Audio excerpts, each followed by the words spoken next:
There was a time last year where it looked like South Florida might be the best group of five team in all of college football. They won in the swamp without a huge game from Byron Brown, you know. They played Miami, who ended up going to the national championship game, and that one was not close, right? But other than that, they were 6-1. And it was like, okay, this is a really good Bulls team with a really good quarterback. They've got a good coach who's up and coming. And then they lost to Memphis and Navy in very, very close games. And I think people forget how close this team was to being, 11-1, right? Instead, they ended the season with a loss to Old Dominion in the bowl game, and they went 9-4, right? So it doesn't look that great on paper when you think back. But really, Memphis and Navy changed everything for South Florida last year. And now a lot has changed. New head coach. You got a new quarterback. You got a lot of different things. There's no Byron Brown, who's been kind of this guy who's been there forever, and he's dealt with tons of injuries. He's gone. He's at Auburn, right? Your head coach, Alex Golesh, he's now at Auburn.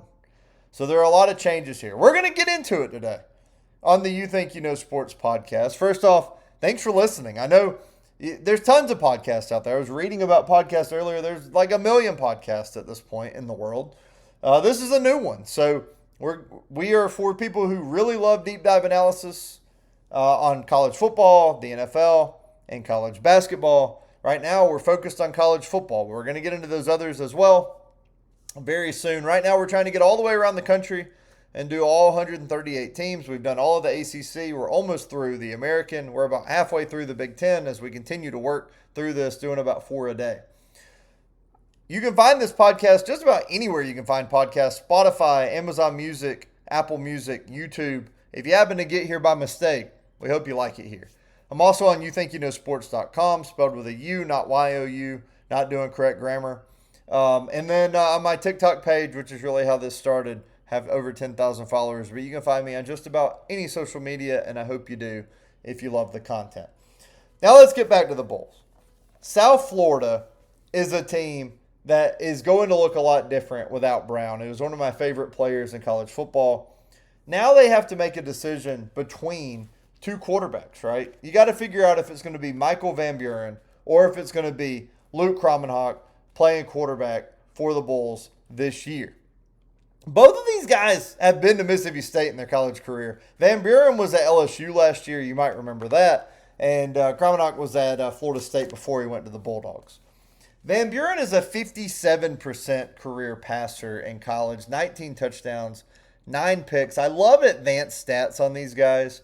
He was 5 of 15 last year on deep balls with a touchdown. He didn't throw a pick on deep balls. This is the stat that was most impressive. So if you're a South Florida fan, this is the thing that I need to figure out if this was a blip on the radar or if this was like the real deal and he's developed to this point, okay? Van Buren was 19 of 31 passing under pressure last year. That's a 61% completion percentage. That is the third best in the entire country. He threw 3 touchdowns and no picks under pressure last year. Again, 19 for 31, third best in the entire country. In 2024 under pressure, though, at Mississippi State, he was 26 of 70 under pressure, 429 yards, 2 interceptions, no touchdowns. Okay, vastly different. That's about as different as you could possibly be. And I know the talent level is different between Mississippi State and LSU, but it's not that different. So I don't know if Van Buren is probably more in the middle of those two stats, but last year was extremely impressive under pressure. If you can throw 61% under pressure, that is insane. And obviously not many guys can do that, but probably going to be closer to the mean rather than the reality. But we'll see. I'm going to track that this year, especially if he's the quarterback who starts for South Florida. Kromenhoek is a 52% career passer in college, 3 touchdowns, 2 picks. Van Buren is the guy who definitely has played more at this point. But if you look at video on Kromenhoek, and I've broken down some of his Florida State video, the dude can really fit the ball into some tight windows, right? I mean, I watched him play a little bit against Miami on film. really can throw the ball into some tight spaces. So it kind of depends on what we're looking at here with Hartline at head coach and with Tim Beck at offensive coordinator as to what they value in the quarterback position. Van Buren with the experience, and who knows who the better passer is, but I know both of these guys have some experience at the Power 4 level. And before I go to other positions, I want to talk about that for a second.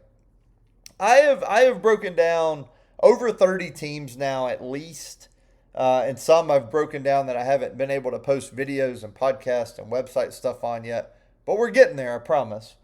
I'm so impressed with what South Florida was able to do, man. I understand that Van Buren, Kromenhoek, neither one of these guys were at the top of the transfer list. But you get two guys who have played Power 4 football, and you get both of them. So you have an option at quarterback. I love that. And you're going to see that all over this roster, which I think tells you how these Power 4 guys see South Florida. I don't think they see it as a huge drop-off. I really don't. And I think that's a testament to the Bulls because it's not a huge drop-off. It's really not. And I'm very impressed with how Hartline was able to build this roster. Okay. On to the rest of the offense. Mudia Rubin is back at receiver, 36 catches, 495 yards. He had the third most catches on the team last year. And then Thomas Schrader is a left guard. I understand that he's changing sides on the offensive line for some of the analysis I had read. Wyatt Sullivan is back at tight end, not considered a returning starter, only Rubin and Schrader, according to CBS Sports, which is what I was using here for that. But also from Lindy's, from other, they don't have him as a returning starter, but he did have 176 yards last year. They've got a couple of options at running back that make things interesting. DJ Crowther is over from Dartmouth. He had 1,300 yards in 31 games at Dartmouth. So we'll see. On the offensive line, Caleb Cook has come in from Georgia Southern. And then you've got Cash Hudson, who started 30 games in his career at Missouri State. So again, not a lot of Power 4 guys there. But on the defense, there is. First off, Tavin Ward is back in the secondary. Then you've got Michael Williams, who started the regular season finale in the bowl game. 15 of the 18 transfers are Power 4 guys. C.J. Hicks comes over from Ohio State. He's a defensive end. Defensive tackle Asani Redwood.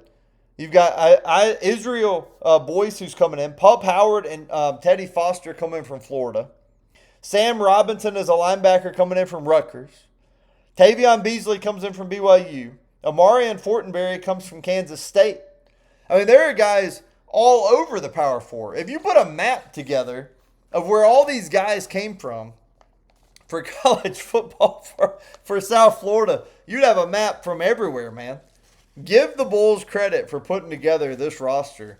Now, do we know how it's going to come together? Absolutely not. When you only have 3 starters back, that's rough. Now, they do have Nico Grammatica back, probably the best kicker in the American. So it's huge to have him back as well. 18 to 24 on field goals last year. So, look, I think South Florida can be a competitive team at the top of the American. It depends on the quarterback play, and it depends on how quick this new roster can come together. Which brings us to the schedule. And I want to skip a game on this schedule. I'm going to tell you I'm going to skip the Week 2 game for a second. I'm going to give you the other first 4 games. Florida International, who I have not broken down yet, but if you're South Florida, you expect to win that game in Tampa. The game I'm skipping. Then Delaware State, September 19th. At Bowling Green, September 26th. Again, it's a road game at a MAC opponent. Certainly not anything against Bowling Green, but if you're South Florida, you expect to win that game. And then Temple, October 3rd, who I just finished breaking down. We'll have a podcast up on them next, actually. They're the next team in ABC order in the American. You expect to win those games if you're South Florida. Which brings us to the Week 2 game I skipped. It's at Army. Army is a team that I continue to look back and continue to say they were the first team I broke down in the American. And I'll tell you, man, I understand Service Academy, triple option offense. 7-6 last year under Jeff Monken, but they return 72% of their offensive snaps. Number one in the country. Basically, the whole line's coming back. Their quarterback is coming back, Kel Helms. So I don't want to get into Army for the rest of the South Florida podcast. My point is, that's a huge game. You're playing on the road if you're South Florida. If you win that, I think you expect to be 5-0 when you go to UTSA, a team that's pretty hard to beat at home. Then your next two are Kent State and UAB, and you have a bye week between them. Then your last four at East Carolina. No Caton Hauser for them. They're going to look a little bit different on offense. Memphis, who is rebuilding in many ways this year, still expects to be obviously very competitive, but a very different looking team. At Florida Atlantic, I keep calling them the pass-happy Florida Atlantic. And then Tulane to end the year is going to look a lot different after going to the playoff last year and winning the American. Now, Tulane's went to 5 straight American championship games, so let's not count out the Green Wave by any means, but the last 4 are very challenging. But if you can win that Army game, you can easily see a path to 5-0 going to UTSA to play the Roadrunners 5 days after playing Temple. So that's my take on South Florida, guys. I hope that you'll hit the subscribe button. I hope that you will follow me on all the social medias out there. I hate asking, but this takes a lot of work. These are short podcasts just so that you can kind of get a feel for the team and move on. We're going to get more into game previews and all kinds of stuff when we get to August, get to the season. So I cannot wait for that. And appreciate you guys listening. I hope that you'll join us for the next episode in the American, which is going to be on Temple. We're also working our way through the Big Ten right now. Thanks for listening, and I'll see you on the next episode.